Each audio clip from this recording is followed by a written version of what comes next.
الشمس خفت بالليل الهوى علينا ربيع طول السنة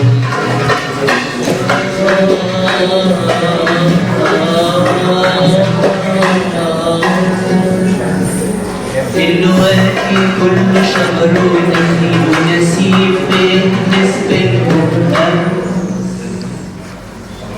دلوقتي كل شهر ونخيل ونسيم بالنسبة لهم بيشربوا الشهد من النيل ويستحموا نور الشمس بيشربوا الشهد من النيل ويستحموا نور الشمس جنة في أرضنا حنة في رملنا جنة في أرضنا رملنا حلاوة حلاوة حلاوة حلاوة حلاوة شمسنا حلاوة شمسنا ظلنا شمسنا ظلنا الجو عندنا ربيع طول السنة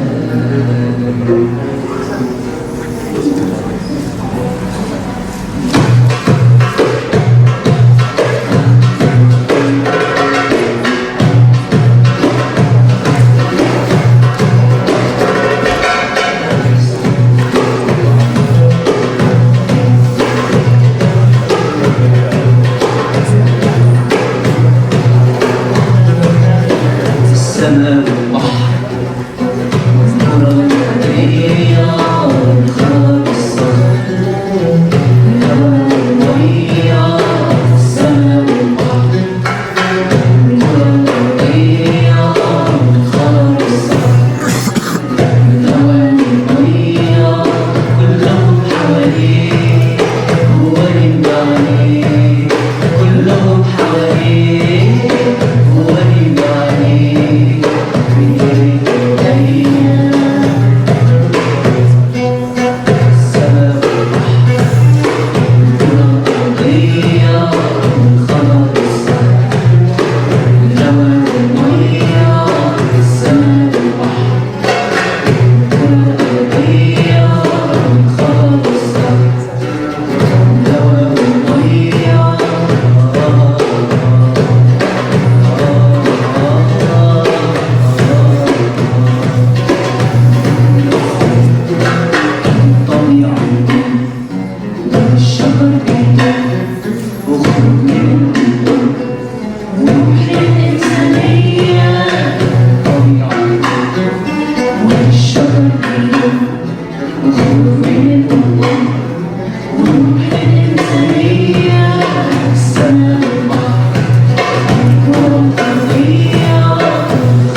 Good evening, friends. Thank you for being with us here tonight at the Falaki Theatre and at home watching online.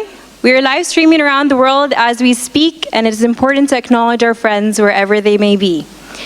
We want you to know your experience will be as unique as those with us in the space right now. We can see you in the live chat room. Thank you for being with us here tonight.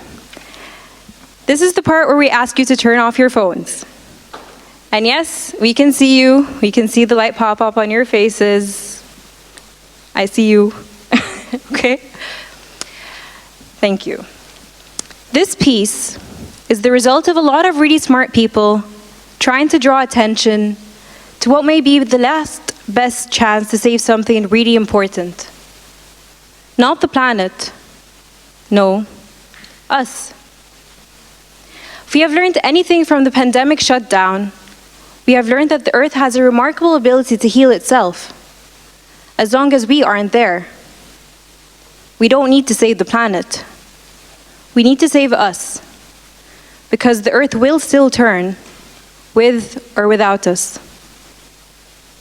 Now, this performance, and the book it is adapted from, which you can access after the performance, is our attempt to move past the numbers and charts and figures and graphs of science, which I'm sure you all walked past and ignored, and rather hone in on the human.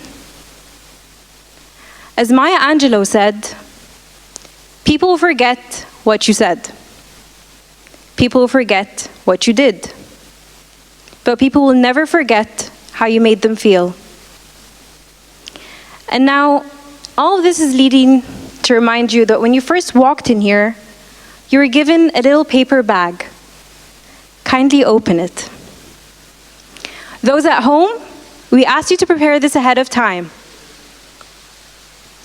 Inside, you will find a leaf. At the end of the evening, there will be no art to take home, no product to refer back to. You will simply have the experience of the evening, and that is all. Theater, after all, is only ever a memory. So if we can do anything to help plant this memory deeper, and this experience more memorable, we want to take it. And I know what you're thinking. You're thinking, oh my God, audience participation. But I promise you, we're not going to touch you or force you to do anything you don't want to do. Theater is a collective act, and we need your help. We simply ask you to help us out. It is important for this experience. So now kindly hold the leaf in your hand and close your eyes. And those at home, please close your eyes too. And really close them.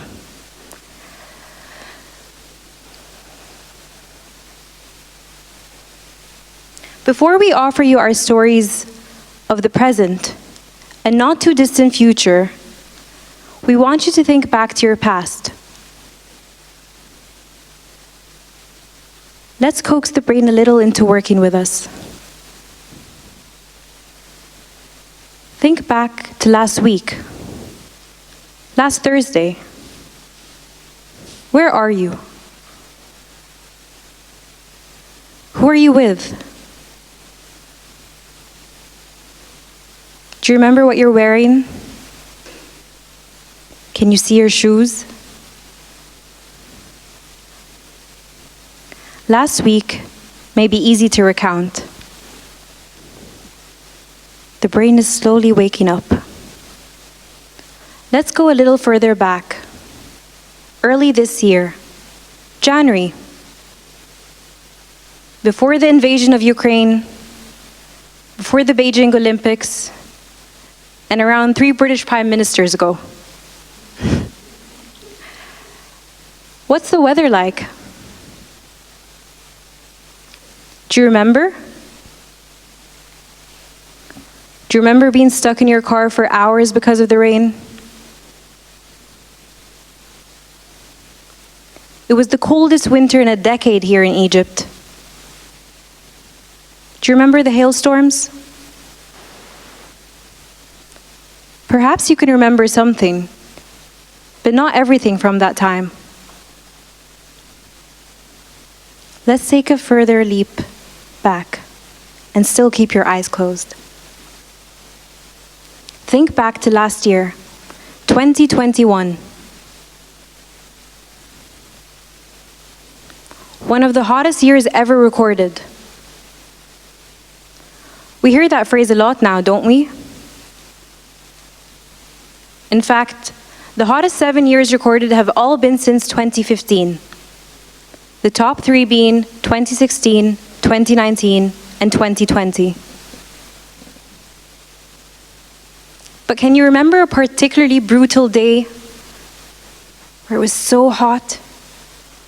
Or have all the days kind of melted together into one because of the heat?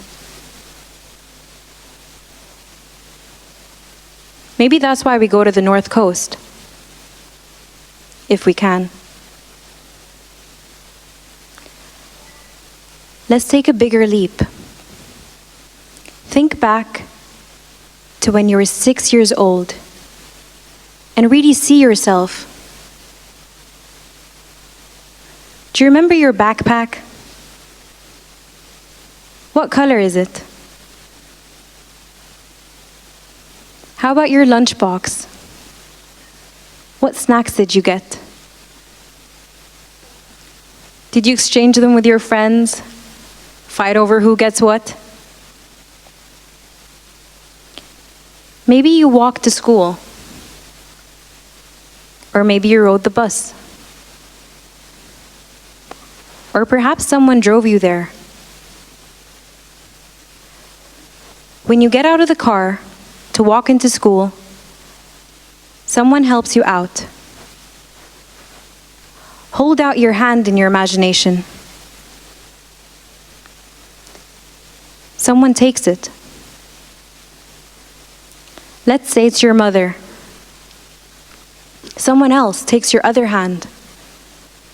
Let's say it's your father. Your mother, your father, and you.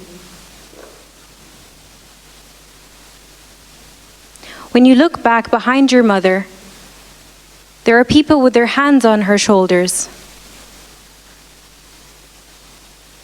They are her parents, her mother, and her father. And when you look to your left behind your father, are his parents, his mother, and his father. Your grandparents. Do you remember them? Do you remember their laugh? That specific perfume they'd always have on? Or that meal they'd cook just for you?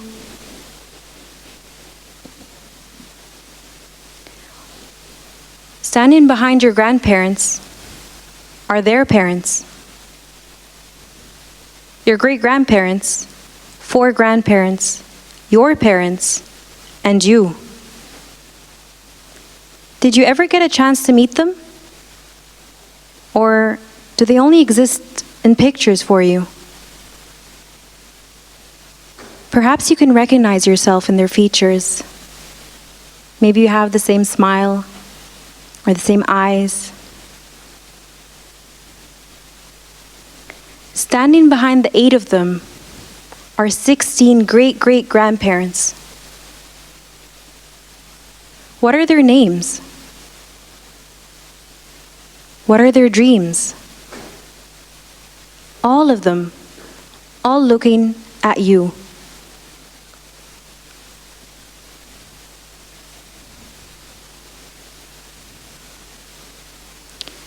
Now feel the leaf in your hand. It has several veins. Imagine that each vein is a line of your ancestry, all coming down to you, the stalk. In 130 years, there are 5 generations. 5 generations since the Industrial Revolution. Standing in that line of ancestry are 256 of your relatives.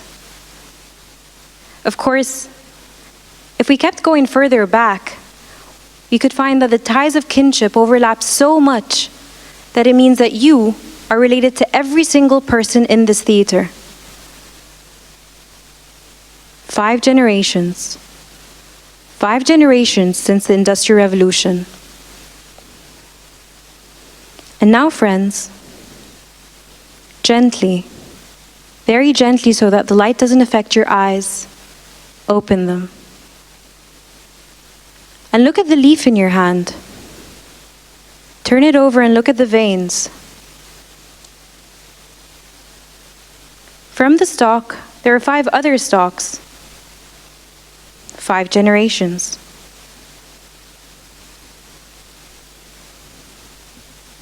And look at the lines of your ancestry, the patterns on it.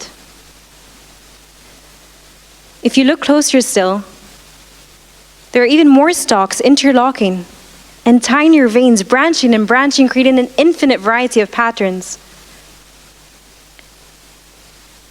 Interconnections, but repeating patterns. All connected over time and distance. People you don't even know. But somehow, still a part of the family. Look for the patterns and see the connections.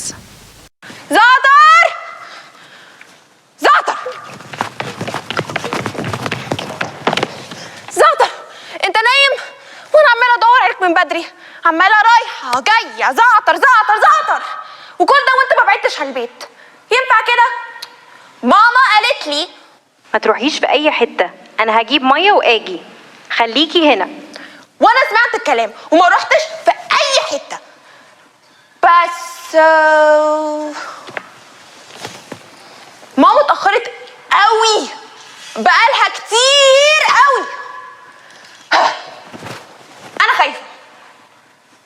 وامبارح او يمكن اول امبارح او يمكن اول امبارح اخر الناس مشوا وسابوا القريه واخدوا معاهم البهايم. ما بقاش في اكل اكلوه خلاص، عشان كده اضطريت استخبى ورا شجره. طب ما كنت اروح معاهم، بس لو كنت رحت معاهم ماما كانتش هتلاقيني. كان المفروض ماما تبقى معايا، كان المفروض ما بقاش لوحدي.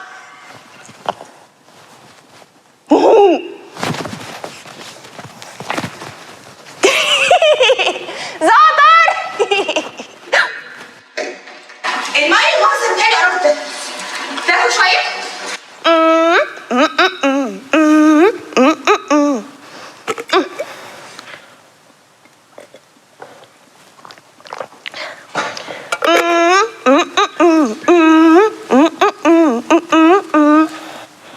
بس انت تاخد حبه صغننه عشان انا اكبر وعشان هي بتاعتي اصلا.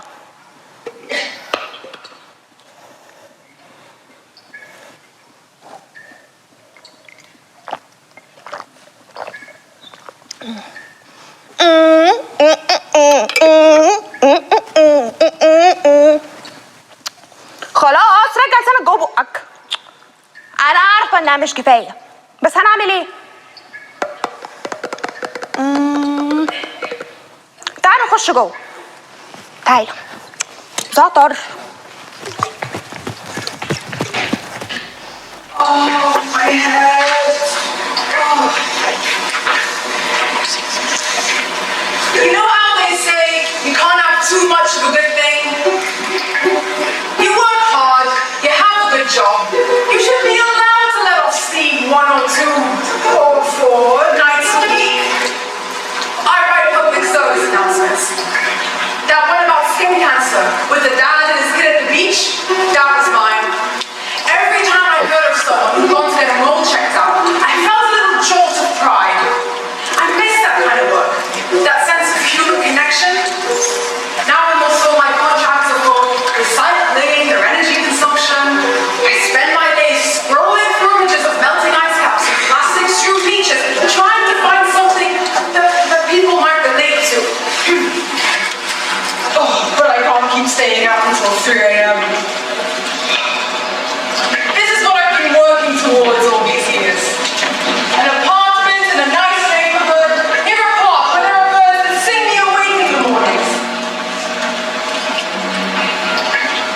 I really should learn their names. Because of the jobs I get, people always assume I know more about the natural world.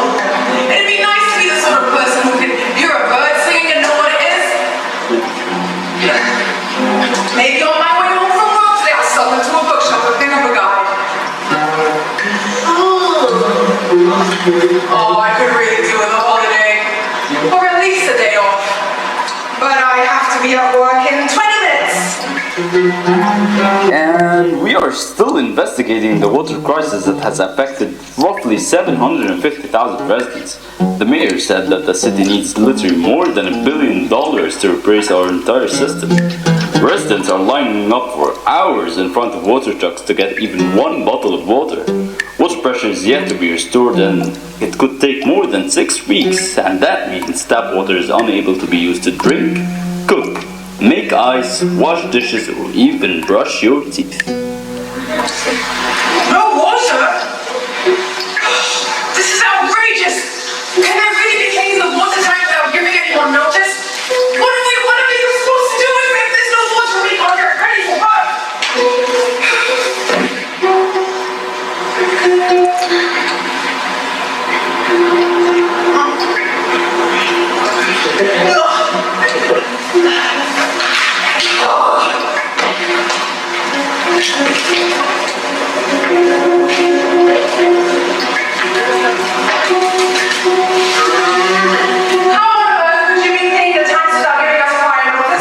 Yes, the water tanks. How are we all supposed to get ready for work? The water is all off across the city. What do you mean? When did this happen? I don't know. Sometime last night, I must have noticed it when someone woke me up around 3 a.m. Well, when will it be back on?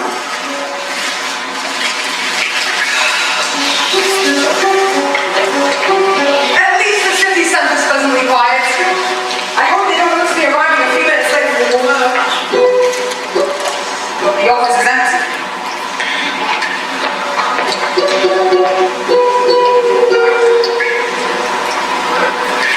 This could be exactly the sort of thing that might connect. If I could just pair it up with a good image of a crisis right on the doorstep. Angry faces, gathering crowds, roads out of the city filling with traffic. I'm used to seeing this in other countries, but suddenly here, right where I live, who cares if the shortage only lasts a day? People will remember this. The message might finally hit home. I can see it now. My posters on every wall. My boss congratulating me on such bold and timely work. Phone calls from ministers, a promotion.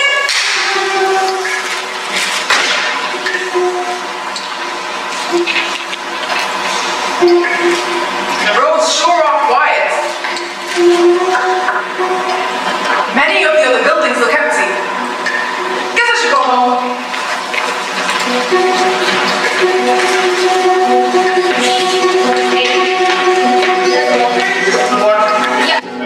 All these people, neighbors, panicking and queuing for water after only a day?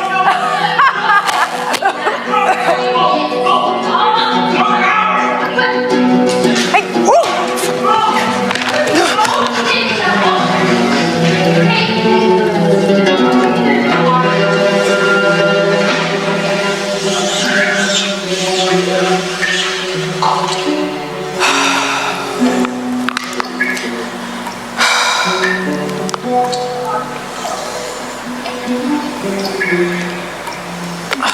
I need to save it.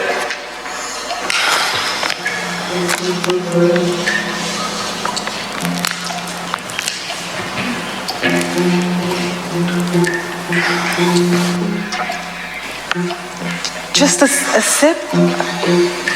Zadar! Zadar! Zadar! Zadar! Zadar! Zadar! كنت هدوس عليك من غير ما الاحظ، انت يا دوبك كنت تفروه مرميه وسط الحاجه اللي سابوها لما مشيوا. زعتر يلا زعتر يلا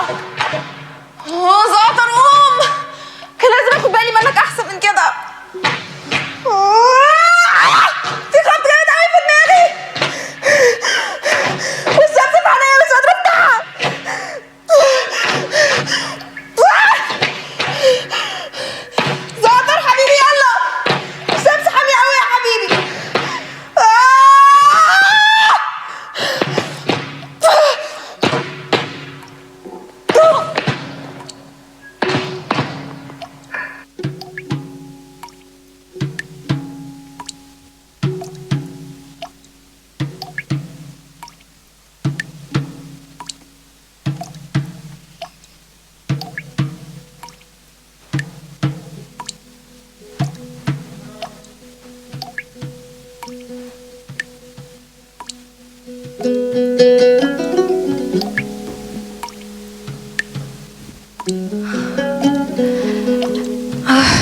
سامعة صوت دبات رجلك من الناحية التانية من البلد. خلاص بقى يا أدهم، كل حاجة هتبقى تمام إن شاء الله. خليك واثق في قلبك. المسألة مش مسألة ثقة، الثقة مش هي المشكلة. المدينة بتناديني وأنا لازم أستجيب.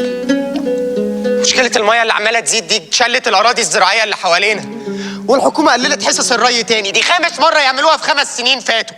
ده غير مشكلة أوكرانيا والقمح وإثيوبيا والسد والرياح الجوفية اللي محدش عارف يتنبأها أبدا. يعني الفلاحين هيعملوا إيه يعني عشان يكملوا؟ ما هو يمكن ربنا حطك على الأرض دي عشان أنت تحل المشكلة. يلا يا أدهم، يلا يا ولاد العشاء. أدهم، حط يا أخوي حط. حد يجي يساعد أبوك يا ابني. يا أدهم تعالى يا ابني. شد قصادي. عمال أقول يا أدهم يا أدهم. اشكري يا فاطمة. حط يا حبيبتي. تسلم إيدك. يلا بسم الله. يلا أخوي، عمال أنده عليك عمال أنده عليك. إيه؟ معلش إيه اللي مأخرك يا ابني؟ عارفة. يلا بسم الله. بسم الله الرحمن الرحيم. اسمعوا بقى، الحصاد هيبقى خفيف قوي الموسم ده. الأرض عطشانة يا أخويا، وإحنا هنعمل إيه يعني؟ هنسقي الأرض إزاي لو مفيش مية؟ على رأيك. ما بتاكلش ليه؟ ماليش نفس يا ابني كل لازم تتغذى عشان بكرة ورانا شغل كتير. لسه هنشيل الزرع الميت ونحفر صفوف جديدة. لا ده مش موضوع مزاج. فيك إيه يا أدهم؟ أنا وفاطمة هنسيب البلد ونروح ننقل في القاهرة بعد المحصول ده.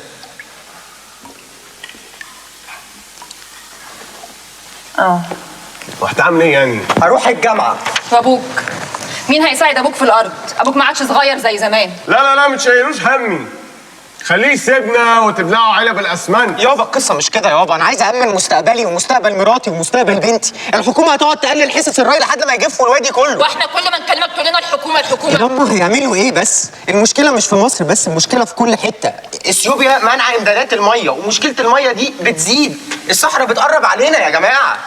ادهم يا ابني اسمعني، دي مش أول مرة يحصل فيها نقص مية في الوادي. وبعدين الحكومة حددت الري عشان المصلحة العليا للمجتمع. الفلاحين دايما بيقفوا كتف في كتف ويعدوا مع بعض. ايوه يا حاج، بس احنا لو ما عملناش حاجه دلوقتي الارض اللي احنا قاعدين فيها دي هتبقى صحراء عقبال ما بنتي تتولد وتبقى قدي. وانت بقى رايح مصر عشان ايه؟ تأمن مستقبل بنتك ازاي؟ انك تشتري لك شقة حلوة في مصر وتعيش عيشة الزواج؟ يما الارض دي بيتي يما. لما هي بيتك سايبها ورايح فين يا اخويا؟ احنا ما نعرفش غير الارض دي. جدودك اتمرمغوا فيها واتدفنوا هنا، هتبقى ايه لما تروح مصر؟ احنا طول عمرنا فلاحين يا ابني. وايه لازمه الفلاح بقى من غير ميه؟ وانت رايح مصر تجيب المية؟ لا، هدرس علوم بيئه واساعد الحكومه تلاقي حل ونبني خطه لقدام تفيد البلد والفلاحين. بقول لك ايه، احنا اخر حاجة عايزينها ايش بتوع سياسة على اساتذة الجامعة يفتونا في مشيئة ربنا. انت مش محتاج تدرس عشان ترعى الارض يا ابني. يابا يما انتوا اصلا علماء بيئه، لان علم البيئه ده هو حب الارض والاهتمام بيها. انا اتعلمت ده منكم. وانت كمان موافقة على الخطوة دي؟ أيوة، أنا مؤمنة باللي أدهم مؤمن بيه. دي حاجة لازم نعملها بإذن الله. وأدهم هو اللي هيحل الأزمة بتاعة الوادي. انا اعرف ناس في مصر، ناس في الجامعه بيدوروا على حلول، وانا قاعد بتفرج على بلدنا بتغرق في نهر اصلا بيختفي. اكيد مش ده اللي كان جدودنا عايزينه. جدودك ما كانوش هيسيبوا ارضهم او عيلتهم يا ابني. يابا انا مش بتخلى عن الارض، انا رايح اتعلم ازاي انقذها. يعني ما انتش راجع زي اشرف اخوك ما رجعش. ياما دي ازمه مناخ في كل حته في العالم مش في مصر بس. ياما اسمعيني بس، دي ازمه مناخ لازم كل الحكومات تشتغل سوا عشان يلاقوا حل. ياما انا عايز اكون جزء من التغيير ده قبل ما يفوت الاوان. اعمل اللي انت عايزه يا ادهم. ربنا معاك يا ابني.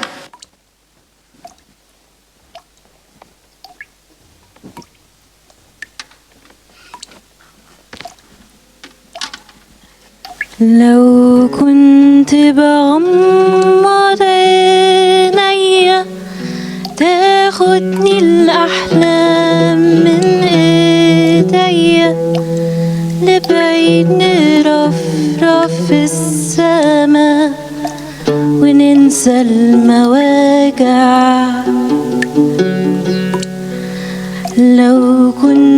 أسافر بخيالي، نزرع نبني قصور وليالي، يكبر فينا الحب وأمالي، ونمحي الألام.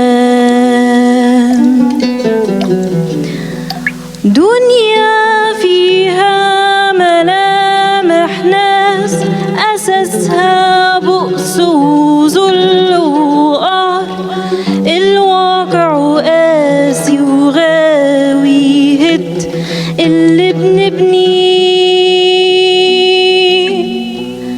دنيا وبتعلي أسوار طغيان، اتهدت فيها أحلام وأحلام، وزادت الضلمة والأنانية في كل القلوب. ربنا معاك يا حبيبي. ربنا معاك يا ابني. ربنا معاك يا ابني.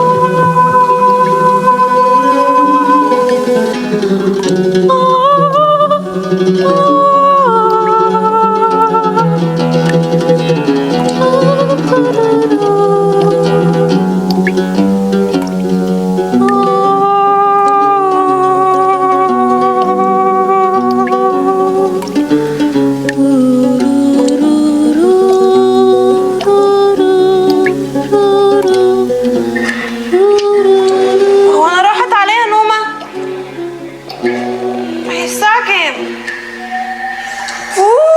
الدنيا اتبردت قوي. زعتر تعالى اتدفى في حضنك. زعتر زعتر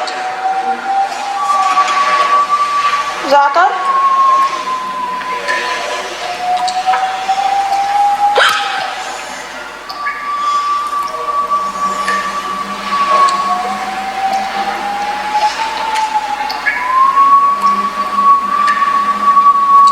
هي النجوم بتقع عليا؟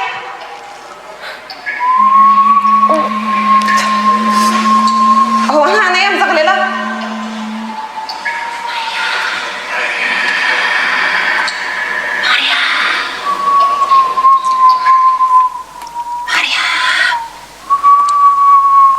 سمعت الصوت ده؟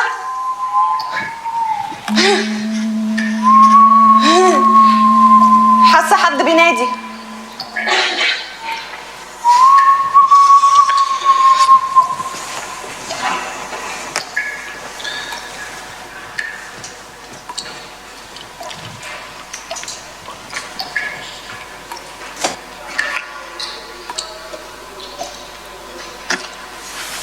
Well, what do you want to know? I get up before dawn, before tourists erupt like flies searching for trash. Well, it's my job to load a smoke jetty, loaded with various size nets so I can scoop out floating rubbish. Because people don't want to be reminded that they are polluting the world. Well, today, in barely a few meters, I scoop beer cans, plastic bottle and bags, bicycle wheel, and a child shoe. And I recycle what I find according to the authorities' guidelines, but there are days when I'm done. There are days when I feel like I'm the only one picking up and sorting litter, that I'm fighting in a losing battle. You would think people want to keep the water clean, clear, and flowing. Last week I saved another goose trapped in the reeds because plastic was caught in its beak. And now we're being told not to touch any bird in case of catching avian flu. We'll stop the spread because water can carry diseases too. And I've always been fascinated by the flow of water. When I was 10 years old, my parents bought me a globe that with my finger I would trace the largest rivers from mountains through valleys until they reach the sea or an ocean. I still have that globe, but it stopped turning decades ago, and the colors faded. You'd barely notice the land from the sea. I need to know the river better, every rise and fall. I need to find its beating heart. If you think of it, rivers are like arteries and veins trying to circulate oxygen and flush out toxins. With the river I live by is turning red from the factories and farms hemorrhaging their waste. I can't swim there anymore, for the algae is spreading like old slicks. I want to see waterfalls and glistening stream. I want to find out what's happening further upstream. Because at the end of its journey, my river is sick, it needs rain. Or maybe someone or something is diverting the river. Well, I retire in 2 weeks and I can't wait. The shiny motorhome I recently bought will finally be driven. And I'm gonna travel deep into the countryside. I'm gonna follow the river. It will be such a relief not to deal with other people's debris. I've rented my old house for a ridiculous sum of money. You would be shocked how families are really desperate for decent homes. I really feel sorry for the people living under the bridge, those who survived last year's deluge. Well, yeah, on my last day at work, there was no party, because people can't mix. It suits me, don't get me wrong, I really want to be alone. I park my van, and I look back into the roofs. But the sound is different here. A skylark perhaps, or maybe an insect buzz. But there's also the sound of the water. You can hear that when the road's clear. And I'm drawn into the stream. I dip my hand in the water and I splash my face where I hear a voice. Are you okay? Well, I didn't intend to join Melissa and Joan for the supper they are cooking over a camping stove. It's only because they seem to love the river that I want to talk. And they also understand why I'm traveling alone. It's because my job has come to an end. That my husband recently died. COVID? Yeah, blood loss. Come with us tomorrow. We're doing the beach clean and youth expertise. You'll be proud of us.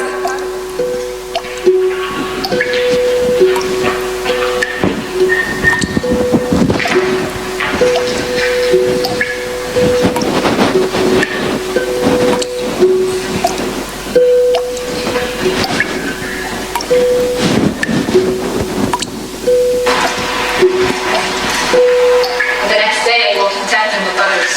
Each one of us has a bag and pieces. They pick up rubbish. And I can feel the synergy.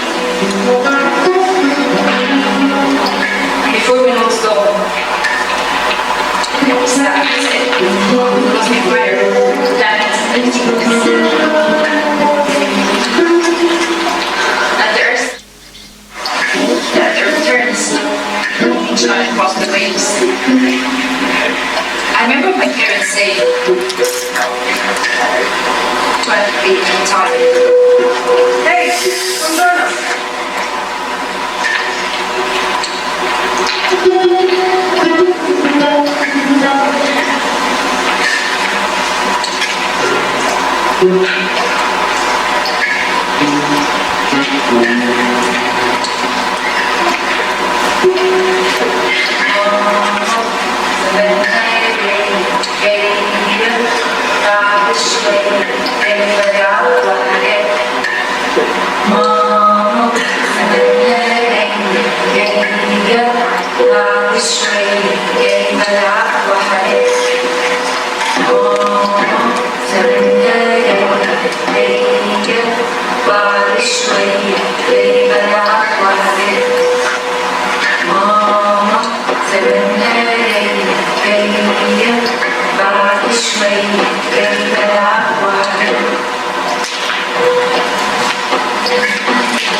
يا رب يا كريم يا ولي الصابرين يا من أنعمت علينا بكل شيء بارك لي في مراتي سندي وحبيبتي اللي بتصلي معايا الفجر كل يوم قبل ما انزل اشتغل، وبنتي زهرة ضرة عيني. يا رب بارك لنا في العيش البلدي، العيش اللي بخبزه كل يوم طازة، اللي بيأكلنا ويعيشنا. يا رب الجبل ده، يا خالق الجبل ده، المكان المقدس ده، أشكرك وراضي بقدرك يا رب.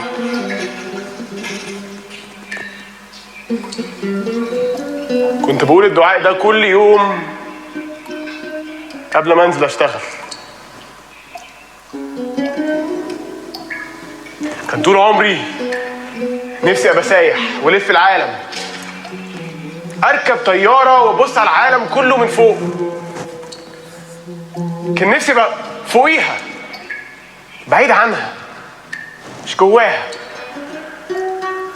بس لما تبقى مزنوق وملكش مخرج، طالع نازل من الجبل يوم ورا يوم، وظهرك مقطوم من الحمل اللي انا شايله، مش بيبقى فيه وقت انك تحلم. كان طول عمري نفسي اشيل شويه فلوس على جنب عشان لما زهره تكبر اساعدها تفتح بيت تربي فيه عيالها. بس الفلوس اللي جايه زي الفلوس اللي رايحه، احنا يا دوبك بنعيش وناكل منهم. ما الواحد ما ينفعش يعيش على عيش حاف. بيقولوا ان الفقراء اقرب للطبيعه، بس انا اظن ان ده عشان ما عندناش الفلوس اللي تكفي الحيطان ولا الجزم ولا نظارات الشمس. لازم نستحمل تغيير المناخ والشمس اللي بتحرقنا اكتر واكتر كل سنه عن السنه اللي قبليها.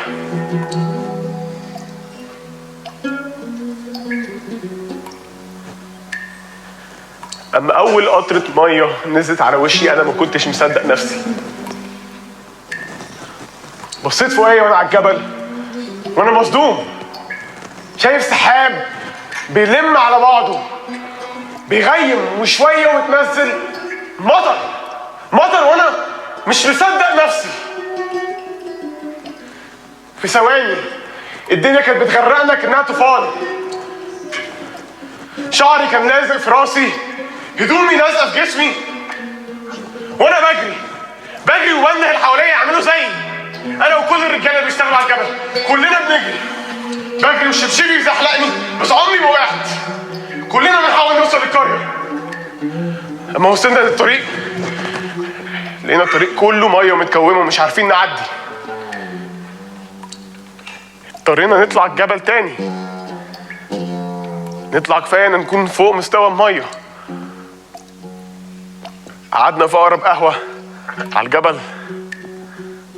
عم سعداوي راجل طيب وكريم ادالنا شويه غطيان وعمل لنا شاي. كلنا قاعدين في صمت، محدش قادر يفكر ايه اللي ممكن يكون حصل في مراتاتنا او عيالنا. محدش قادر يسأل التاني ايه اللي كان ممكن يحصل. محدش قادر يبص للتاني في عينه. اما الشمس طلعت كلنا جرينا، نزلنا من على الجبل بنجري للقرية. وصلت مطرح ما بيتي كان يوم من الايام عايش، ورجعت على الارض.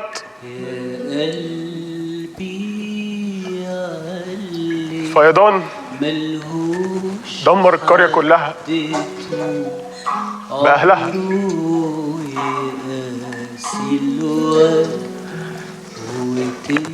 الجثث المية خدتها ودفنتها، واحنا قاعدين بنصلي الجنازة عليهم، بندعي لهم بالسلام الأبدية.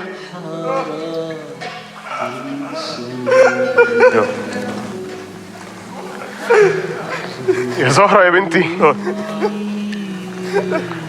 أنا مش هعرف أبني لك بيت، بس هبني لك جنينة. ده وعد مني.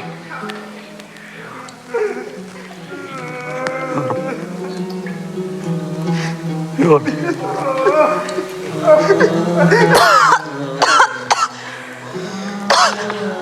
يا رب.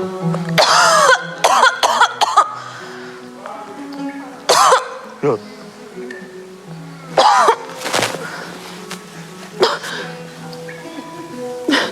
يا رب.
وهبت عمري للأمل ولا جاشي، وغمرت غيتي بالعرق معطاشي.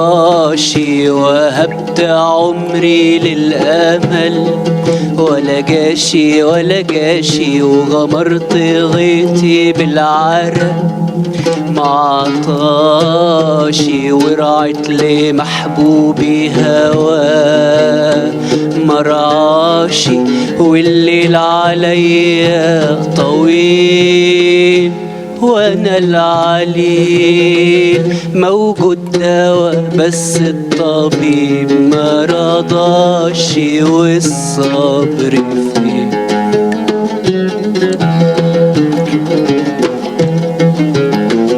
الصبر فين يا سنين طوال وليالي؟ عيني على الجبل الأصيل العالي. الصبر فين يا سنين طوال وليالي؟ عيني على الجمل الأصيل العالي. لما ينخ الحمل من أحمالي، لكن في كل صباح بنسى الجراح، وانقش بفاسي على الغيطان موالي. يا عيني يا ليل يا عين يا أرضي يا معزوقة، يا كشفة من شوقك خطوط مشقوقة. يا ليل يا عين يا أرض يا معزوقة، يا كشفة من شوقك خطوط مشقوقة. لما حضنتك والبذور مرشوقة، غنيت وبالمغنى فردي للسمرة أرضي. غنيت وبالمغنى فردي للسمرة أرضي. هي اللي باقية عالزمن معشوقة والعشق زين. هي اللي باقية عالزمن معشوقة والعشق زين.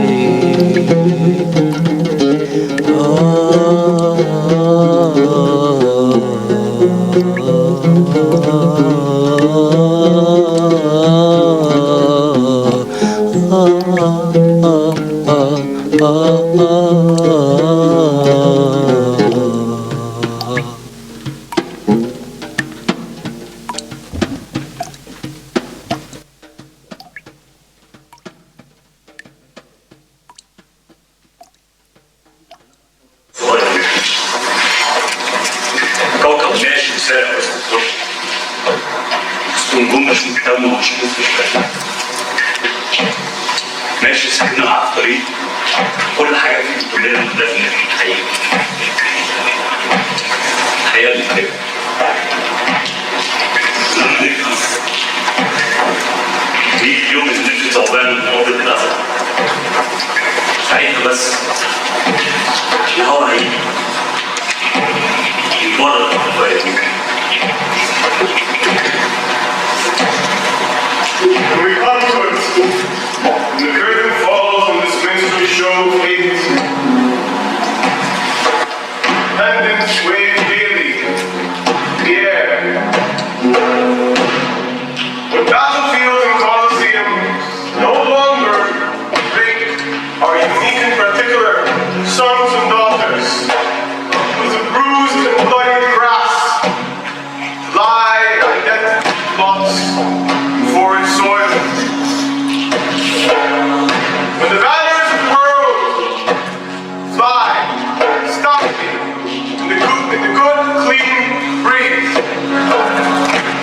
لما كلنا نفهم، لما نسيب البنادق تقع من على كتافنا، ولما البنات الصغيرة يزينوا عرايسهم بأعلام سلام، لما كل لغم موت يتشال من الأرض والعواجيز يعرفوا يتمشوا في أمان، ولما كل ديانة تبطل تفوح بريحة الناس اللي اتكلموا باسمها، وأحلام الطفولة تبطل تقوم مفزوعة بألف كابوس مستغل.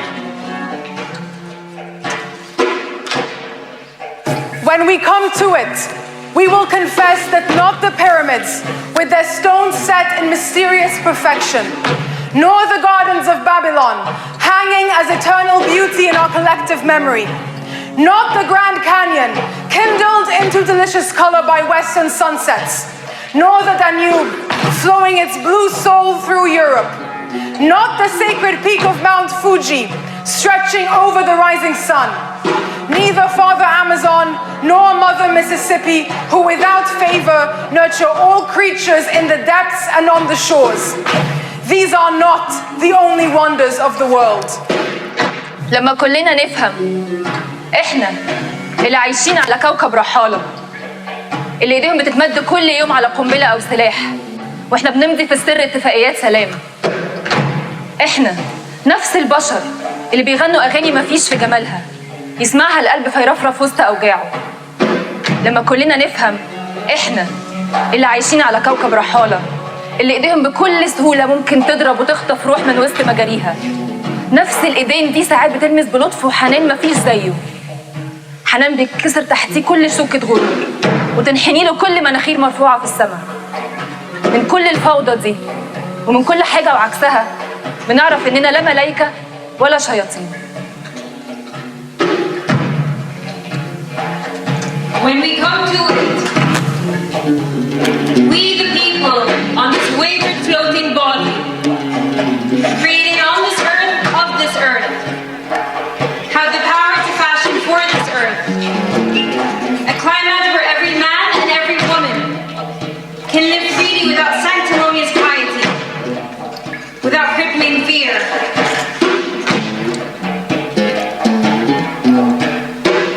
When we come to it, we must confess that we are the possible. We are the miraculous, the true wonders of this world. That is when, and only when, we come to it.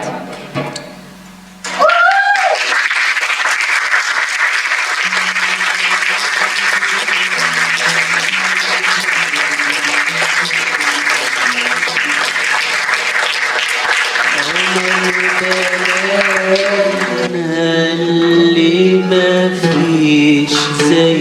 مفيش زيه ولا فيش جماله في كل الدنيا.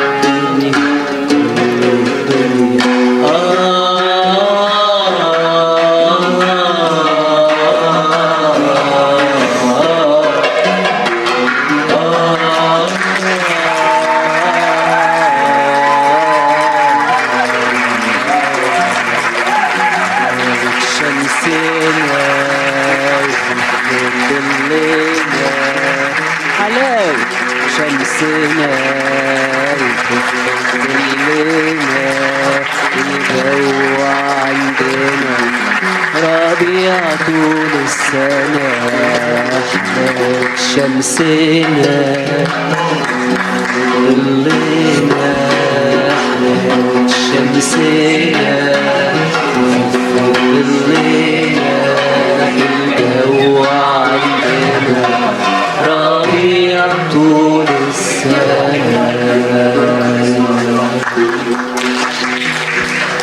Yes, give it up for the band. Thank you. Yes.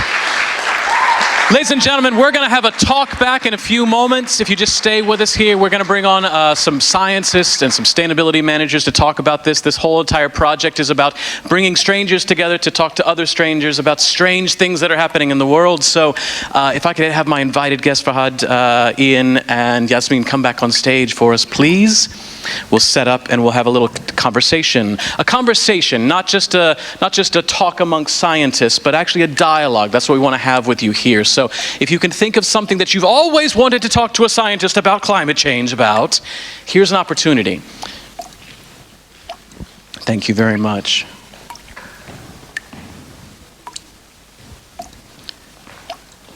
Fahad? Yeah, come on up.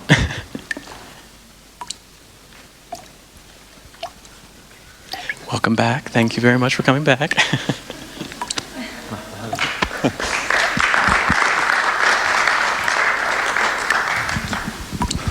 I'll let my guests introduce themselves. I'll sit over here this time. Okay, Yasmin, could you introduce yourself to the audience, please? Good evening, everyone. My name is Yasmin Mansour. I'm AUC Sustainability Director. I'm working at AUC now for 12 years, since the campus has been moved from this campus, Tahrir campus, to the new Cairo campus. And I'm responsible to address climate change at AUC from different perspectives, energy, water, waste, representing the carbon footprint, carbon emissions. And first of all, I want to thank you, Adam, for inviting me. I really enjoyed the show, and it really touched me. Thank you very much. Yeah, thank you very much. My name's Ian Fussell. I'm from the University of Exeter in the UK. I'm a professor of medical and health education. I'm a doctor. I'm a clinician by background, and I'm now the Associate Pro-Vice Chancellor for Education for the Faculty Health and Life Sciences at Exeter. And it's well, we'll give you feedback in just a minute. Adam, thank you. Thank you so much. My name is Fahad Kimera. I work as the Senior Manager for Agriculture at the Center for Applied Research on the Environment and Sustainability in the School of Sciences and Engineering at the AUC. So we do research mostly in climate change and related topics. Thank you. And my name is Adam Marple. I'm the director of The Earth Turns, and thank you for staying with us here tonight. So I made the mistake of just jumping in and asking the question, how do we save the planet? Instead of what really the question should be is, what are your immediate responses? Seeing it now for the second time, both of you, and Fahad for the first time, what are your immediate responses to the stories that we saw tonight? Okay. Today is the second time for me to attend the show, actually, and I'm honored to be here 2 times. And actually, you touch base on a lot of things. This is what when I was sitting there, I was saying, what we are going to say more than it has been discussed here. You addressed the flooding. You addressed, actually, you came to the social part, and this is one of the most important things I think in the show, that the social perspective for the climate change. Not a lot of us like seeing it. Okay, you are talking about climate change, rising the temperature with 1.5 degrees, but the social perspective about how people really have been affected with the climate change, from the agriculture, from the people working in the land, from the girl that she's waiting for her mom, and how women affected with this as well. For the social part, it's really touched me, and I think it's one of the main things that we need always to think about it. A lot of things, plastic and waste and pollution, how the health, how can we and I think I will leave this point for you. For all of things that you touch based on in the play, I believe it's really matters, and I believe that every one of us responsible about his actions in order to solve or to think even about the problem. Thank you. Well, thank you, Adam, for inviting us up again for the panel. It's just an amazing show. Adam, you've done such an amazing job with these stories. The music is absolutely fantastic, Ahmed, and the band, and there's some of his own compositions there. It was truly fantastic.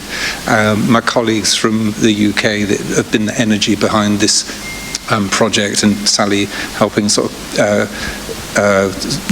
craft the stories into sort of usable pieces. It's been an amazing journey, an amazing connection across the.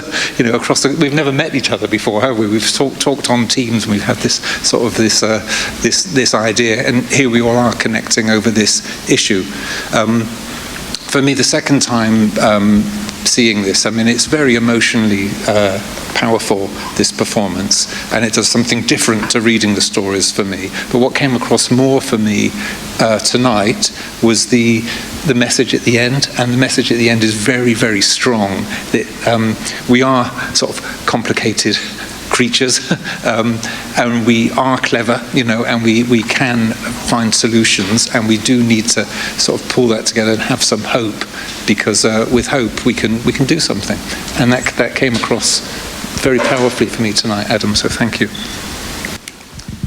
Yes, thank you so much. I think really what is surprising and exciting, as well as informative kind of play.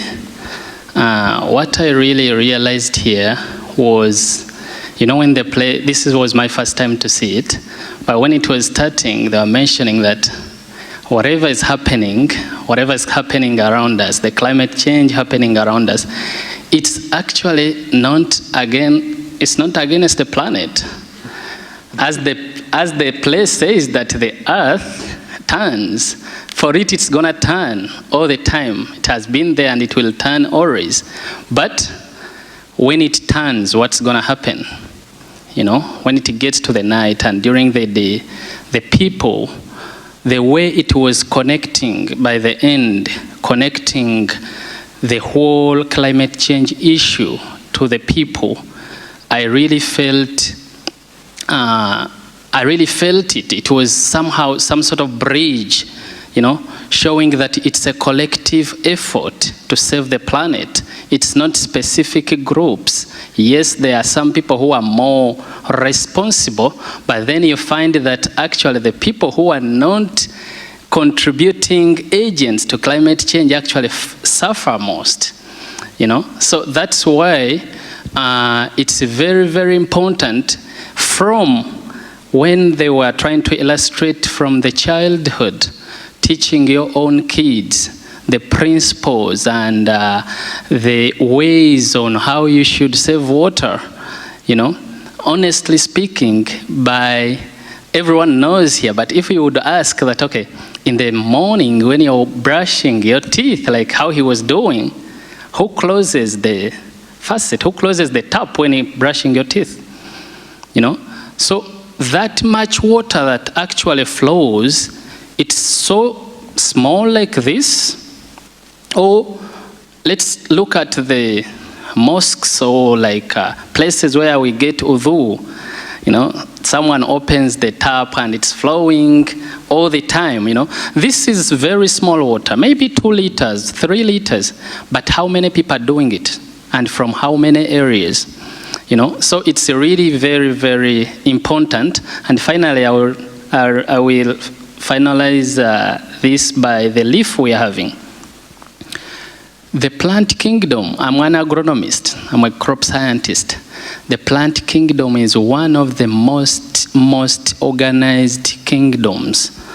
When you look at this leaf, it has a very complicated structure that might be even advanced than maybe your own system. You know, when you look at it, when it's alive in a microscope, you see movements. You see the cells moving. You see everything, the way it's interconnecting with the veins, and it has veins, arteries. We call them the xylem and the phloem, you know, and these whole capillaries. It has a life. So if you find people who do not give more attention to plants, and mostly during this time, then there is something wrong. Thank you. Very well said. Really is. So, like I said, I want this to be a dialogue. So if there are questions, we do have microphones that are going to be coming around. So if anybody has any question, just kind of raise your hand. But I do want to kind of jump into the question, which is, what can I do today, just me, on my own, in my household, to start to change this, start to change my behavior, to change my consumption, to change my output? What can I do? tangible, actual things that every single one of us can go home and start doing tonight, tomorrow, and implement? Okay, there is a lot. I want to build on something that you just said, Fahd, about the collective, and it's everything. It started from a personal level, and then it goes to the community level, and then to the local and country level, and it will go definitely to the global level. That's why each one of us accounts to do, as I said before, a responsible action. How can I be responsible to my actions? We can have. We know that in the hot countries, the very high of emissions is energy. So we can trying to reduce our consumption, or even be more responsible, turning off lights when we are not in the rooms, trying to turn off the air conditioning when it's not, when you are not at room as well, or in winter. I'm an engineer, all of these things are just by numbers and by percentages. In the winter, don't try to put on your clothing, don't make the AC below than 21, and in the summer not higher than 24.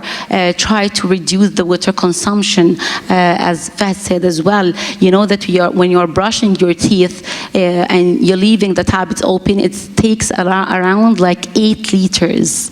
And actually, and they said another thing, the showers take almost 10 minutes. 10 minutes consumes 18 liters of water. And the 18 liters of water, it's about the number of liters for the person in the African world because of the water scarcity. For how can you think about a responsible more actions?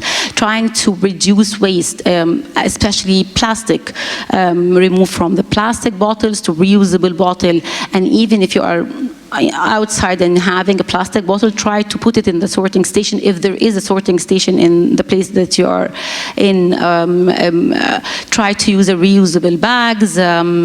And one of the second highest of the carbon emissions in the globe is transportation. So you can take like a walk for the short distances. It will be good for your health, lower your blood pressure, and it will be good for your body shape actually. You can have a carpooling. Carpooling, they said also the carpooling can cut consumption of gasoline like by percent of 6% on a weekly basis if people can carpool. There's a lot of small actions that people can do, and every one of us, if he trying to think to be responsible on his actions, this will get a huge impact to the whole community, and you can be like a role model, and then people, like leading by role, and then people will replicate what you are doing. Lovely, thank you. It's a huge question, isn't it? And I think one of the things for us to sort of think about is, and I thought about this actually the first time we held the leaf in the dark yesterday. The exercise was to think of our parents and our grandparents, and the actor said, do you know them? Was there a photo? Well, my grandparents, there are a couple of photos, not many. My great-grandparents, no idea, okay? I don't know, but I feel a connection, okay? I feel a connection to my parents. I love my parents, my grandparents, and then, you go back. Now, I think forward, I think about my kids. I love my kids probably more, okay? I haven't got grandchildren yet, but I'm going to love my grandchildren, okay? And my great-grandchildren, I'm not going to know them, am I? But I'm going to have a connection going forward as well as a connection going back. And I think that we should think about that, and we should sort of think seriously about what that connection means, and what do we care about, and what's the legacy that we're leaving for our new young people coming in. I mean, we owe them a future, don't we? So I think one of the first things that we can do is actually really properly understand that and internalize that, and that's something that's come up during the space to think about this, over the last couple of days. The second thing, on a sort of more practical note about what we can do, well, I'm a clinician, I'm a doctor. Medicine has a big impact on the climate is around about 5% of emissions and sort of impact carbon and so on. So it's a big polluter, medicine. So what can we do? Okay, what can we really do about that? Well, we can try not to use it so much. Okay, so we can stay healthy. Okay, we can eat well. Okay, we can exercise. We can watch our weight. You know, all of these things will help us not impact on medicine and the environment in that way. Medicine's a huge polluter in terms of making pharmaceuticals, prescribing, a huge percentage of which don't even get used and get thrown into the water supply and poison the water supply. So these things are all, they're all on us, really. They're all on us to think about and consider. I mean, I just want the other thing about actually going to the doctor. Okay, there's a carbon footprint there about going, investigations, X-rays, and so on. All this stuff is massively a big consumption. So we can do something about that personally ourselves. We can try, can't we, to make ourselves healthier. So that's my kind of angle as a health professional and not a climate scientist. Okay, so I'll pass to you. There's a. Thank you. Actually, I'm going to also just compliment what my colleagues have just said. Surely, from my background, I'll just give you some small exposure that I had. A few months ago, I was in Abu Rawash. I was doing some sort of assessment with the irrigation systems in the area, in the Giza Governorate, and then we are talking to the farmers, the Abu Zahara that were here, and we are like, guys, right now things are changing. Climate is not no more like before. Rainfall, it's no longer coming. Temperatures are getting higher, and fresh water availability is becoming alarming.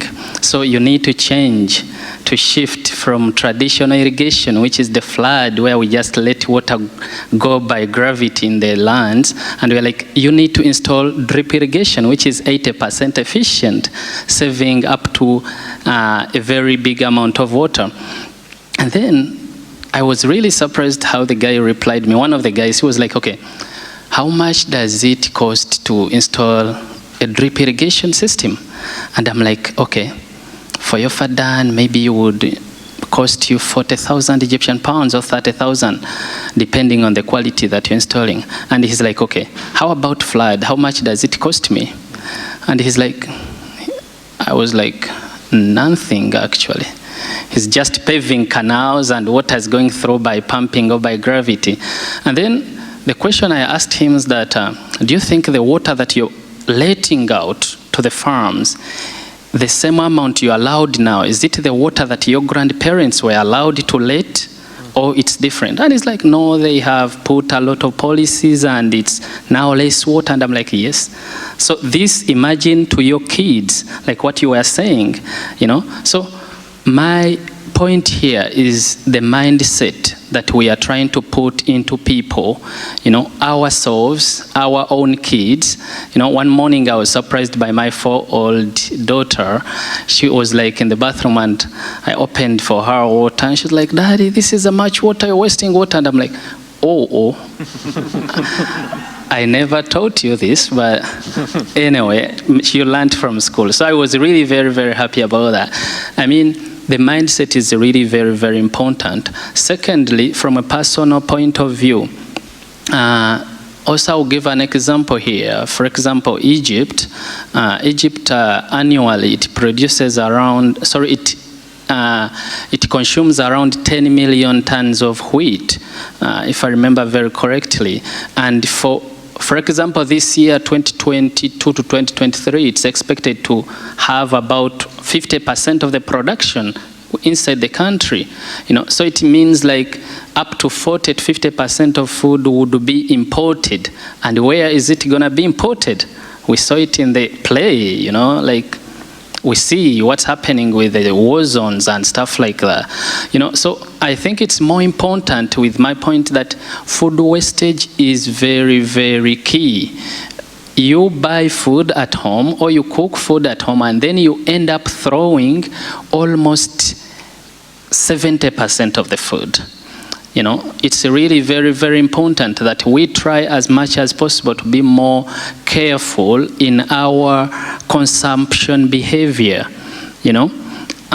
Yes, agriculture is a recipient of climate change, but still agriculture is key to food, you know. Yes, it contributes. Someone would tell you animals through methane release to the atmosphere contribute a lot to greenhouses. Yes, this is happening. However, someone would tell you that I'm becoming a vegetarian, I'm reducing the consumption of meat. You know, this is something you can do from the personal point of view. So, of course, there are so many things that we can talk about, but I'll stop there for now. Thank you. Thank you. Again, I want to scan the audience. If there are any questions, any thoughts even, anything that you want to throw out here to us. Can't see very well, so can't see. Or reflections even, yeah, of course. They're stunned. They're stunned by everything that you've said. Sharing ideas. Yeah, there we go. There's a brave soul. He'll break the seal and everybody else will follow. Yeah. Can you hear me? Yep. Yeah. I just have to thank you guys for that play. That was really refreshing, because I guess the climate actually dialogue in itself is a bit flawed in how it approaches things, and I really like the idea that there's a social take on it, similar to. And I wanted to really agree with what Fahd said about the idea of waste management. Because that's actually a very overlooked aspect. I'm an architect by practice, but I work in agricultural design now, so that's very anti-architectural. And basically, how we manage our waste and how we actually could utilize our waste in composting and a lot of different methods to actually keep it in a loop and keep a cycle of reproduction and having a more localized diet, for me is a good way to approach how, because a lot of the dialogue is about the individual, cutting down and stuff, but I really think that's a bit privileged, because some people really don't have that much water or food or whatever. So basically I wanted to really highlight some having a more localized diet, managing your waste, being more mindful of course, your consumption, and really trying to impact change on a collective level. Because I think most people, when I ask them how do you actually do impact or try to reduce your impact, he basically says well, I'm just a guy, I'm not really gonna impact anything. And that mentality is really a plague around all of our communities,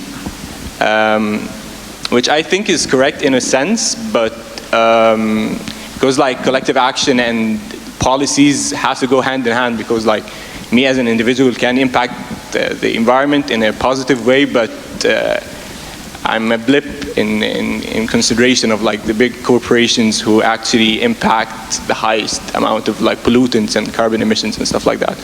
So I don't know, I don't have a question basically, I just wanted to leave. Yeah. No, it's okay. It's okay, it's a good Thank reflection. you very much. Can we go right down here in the front? Actually, I have a comment about what you just said. I said it yesterday. It's always here, even in Egypt. هي جت عليا, and I'm always having this. In هي جت عليا, I will affect in the how I will impact on the whole ecosystem. But yes, every one of us has an impact actually.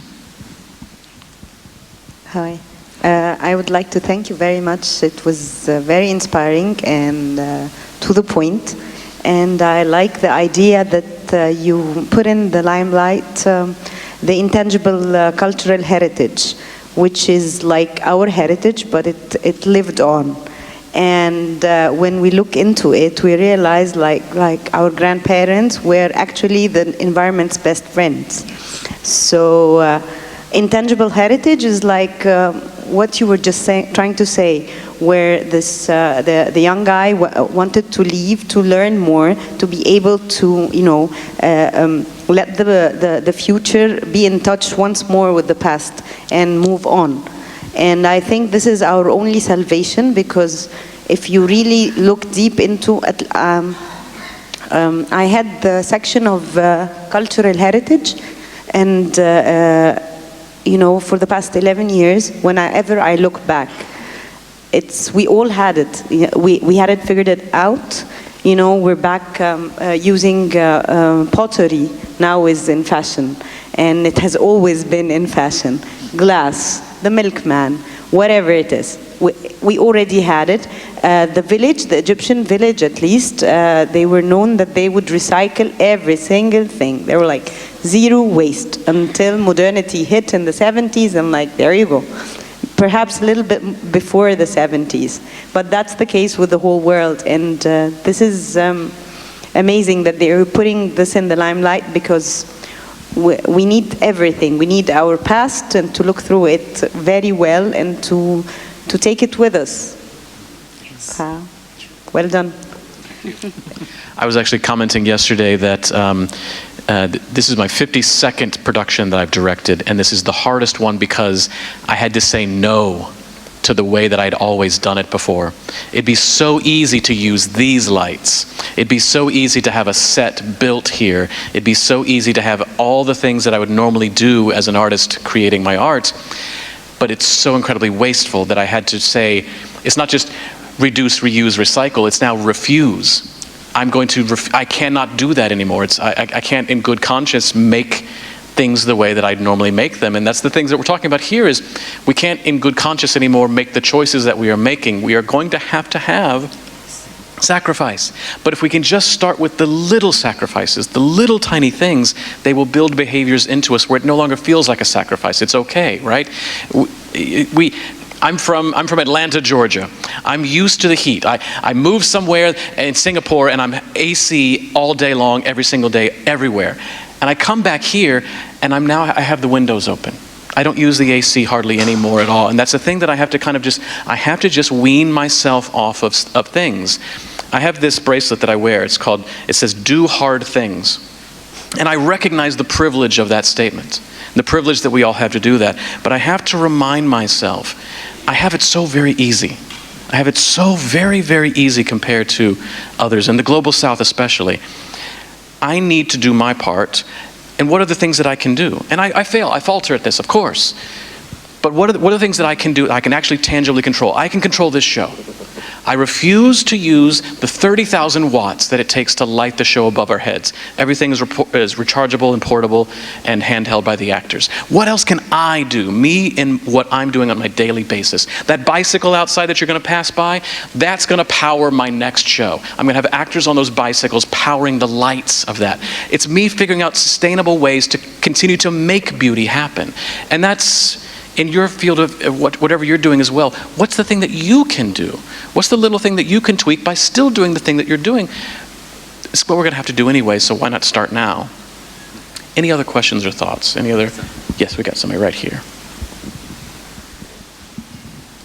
First of all, I want to thank you for the play and for your choice of the music and the songs that you played. They're really touchy. And especially for some people like myself who really used to say that we had حلاوة شمسنا والحاجات الجميلة دي, lots of things that we used to. In my age, the Egyptian weather was really much better than now. So thank you very much.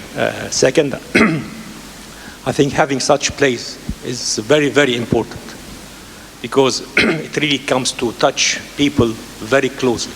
Instead of reading an article about the weather or the climate change or the issues, such a play is really touching and basically demonstrating very easily how people can make a change. So please go ahead and continue what you're doing. It's really, really, really good and really touchy. So I'm very happy that I'm here. I'm very happy that you're doing this. I want to make sure that you continue doing that. Not only on the kind of our level. You need to take it a little bit lower to much simpler people as talking to the farmer and making sure that they understand how what they are doing is really impacting the weather around us and impacting the future of their kids, which is very, very important for them to understand and comprehend. So thank you very much and best of luck. Thank you. Any last thoughts from the panel here? Any last reflections or anything? Sorry? Any last thoughts? It's okay. It's okay. I don't want to put anybody on the spot here. For sure, we can't have everything, but I mean, there is something that really I was so much concerned when I saw it in the play, that okay, we can reduce, adapt, but till when? You know, till when the planet is done, till when we are dead, till when till when. So really, I go back to Dr. Adam's philosophy that he said he wants to take things harder, and just instead of reducing, he says, I refuse. You know, so yeah, these are simple sacrifices that we can do to ourselves, but really being a dad of 3, now I'm trying to understand that almost everything a kid grows up with in his mind, it's in most cases a copy and paste from the parent. You know, when a kid is young, I try to imagine the kid as an empty flash memory, you know? So that's the brain.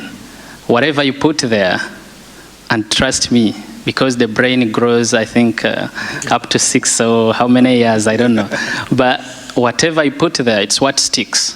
Whatever you implant there, it's what has the multiplier effect. So, yes, maybe if other generations did their best, we, the youth, we also need to do our generations, we need to do our parts, our kids, so that should come. Actually, this whole point of climate change, for me, in my own opinion, I believe it's really gonna be hard to do whatever we are doing, mitigation and adaptation. I think one of the most important aspects is the social, cultural mindset and change from the bottom. So people grow up knowing that this is right, this is wrong, black and white, you know? So I think this is the most important thing from my perspective. Thank you. Thank you all for being with us tonight. Thank you for staying after for this as well. Like I said, the play was just the centralizing event for this right here.